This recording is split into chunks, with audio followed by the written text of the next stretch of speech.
గంజాయి వద్దు క్రీడల ముద్దు అంటూ అమరావతి ఛాంపియన్షిప్ లో పాల్గొన్నటువంటి క్రీడాకారులతో భారీ ఎత్తున అవగాహన ర్యాలీ కార్యక్రమాన్ని చేపట్టారు. ఈ ర్యాలీలో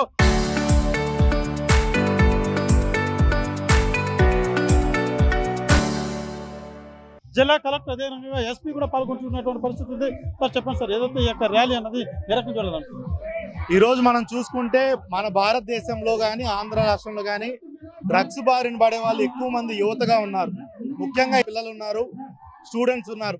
వీళ్ళని దృష్టిలో పెట్టుకొని అదేవిధంగా మరొక సైడ్ మనం అమరావతి ఛాంపియన్షిప్ని గడిచిన నెల రోజుల్లో నియోజకవర్గ స్థాయిలో, జిల్లాల స్థాయిలో, అదేవిధంగా రాష్ట్ర స్థాయి పోటీలు ఇప్పుడు 24 నుంచి 27 వరకు తిరుపతి జిల్లాలో సుమారుగా 15,000 మందికి పైచిలుగా పాల్గొన్నారు.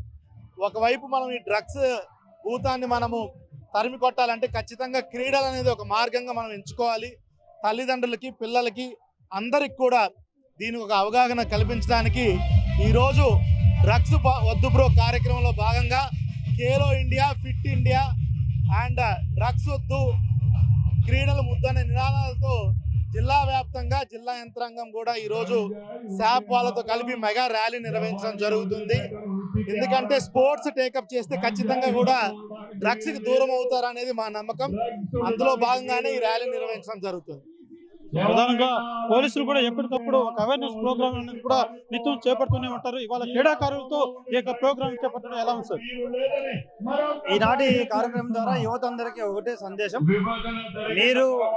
మీరొక్కరే కాకుండా యువతను కూడా ఇద్దరు మేల్కొల్పాలి.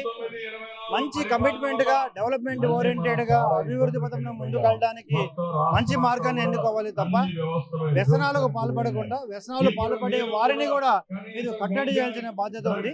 ఈ కార్యక్రమం ద్వారా పూర్తిగా గంజాని పూర్తిగా నిర్మూలించాలని కోరుకుంటున్నాను. ప్రధానంగా క్రీడాకారులు ఈ యొక్క అవేర్నెస్ ప్రోగ్రామ్ లో పాల్గొంటే కొంతవరకు యువతలో మార్పు వస్తుంది అన్నటువంటి భావంతో ఈ యొక్క అమరావతి ఛాంపియన్షిప్ క్రీడాకారులతో కలిసి పెద్ద ఎత్తున ఈ యొక్క అవేర్నెస్ ప్రోగ్రామ్ అన్నది చేపట్టారు. ప్రస్తుతం మనతో పాటు శాప్ చైర్మన్ చెప్పండి సార్, ఎలా చూడాలంటే ఇక్కడ అమరావతి ఛాంపియన్స్ అద్భుతంగా నిర్వహించడం జరిగింది. ఈ రోజు ప్రతి ఒక్క విద్యార్థి యువత క్రీడల్లో భాగస్వాములు కావాలి. మెంటల్ గా, ఫిజికల్ గా స్ట్రాంగ్ గా ఉండాలి. ఆ మెంటల్ గా, ఫిజికల్ గా స్ట్రాంగ్ కావాలంటే స్పోర్ట్స్ వైపు ఉండాలి. ఈ రోజు చెడు వ్యసనాలకు బారిన పడతారు. చంద్రబాబు నాయుడు గారి ఆలోచన ఒకటే, ప్రధానమంత్రి గారి ఆలోచన ఒకటే.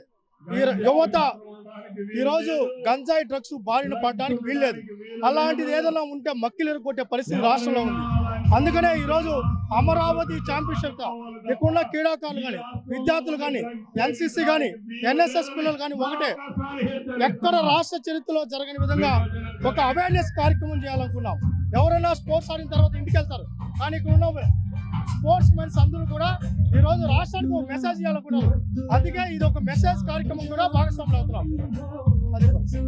చూస్తాం ప్రధానంగా ఏదైతే యువతలో మంచి స్కిల్స్ ఉంటాయి, యువత అంతా కూడా చెడు మార్గంలో కాకుండా మంచి మార్గంలో నడిచి వాళ్ళకు ఉన్నటువంటి ప్రతిభను గుర్తించే విధంగా కూడా ప్రతి ఒక్క తల్లిదండ్రులు గుర్తించాలి. అదే రకంగా యువత కూడా మారాలి అన్నటువంటి కోణంలోనే ఈ యొక్క ర్యాలీని చేపట్టినటువంటి పరిస్థితి ఉంది. అయితే ప్రధానంగా యువత పూర్తిగా కూడా ఈ యొక్క మత్తుకు బానిసలు కాకుండా వాళ్ళకు ఉన్నటువంటి నైపుణ్యాన్ని బయట తీసి దేశానికి, రాష్ట్రానికి గర్వించదగ్గ బిడ్డలుగా మారాలన్నదే ప్రధాన మా ధ్యేయం అంటూ కూడా జిల్లా కలెక్టర్ కావచ్చు, ఎస్పీ, అదే రకంగా శాప్ చైర్మన్ రమణి కూడా తెలియజేస్తున్నటువంటి పరిస్థితి ఉంది. ఈ నేపథ్యంలోనే ఈ యొక్క ర్యాలీ అన్నది అమరావతి ఛాంపియన్షిప్ క్రీడాకారులతో తారక రామారావు స్టేడియం నుంచి బాలాజీ కాలేజ్ సర్కిల్ వరకు కూడా ర్యాలీని చేపట్టినటువంటి పరిస్థితి.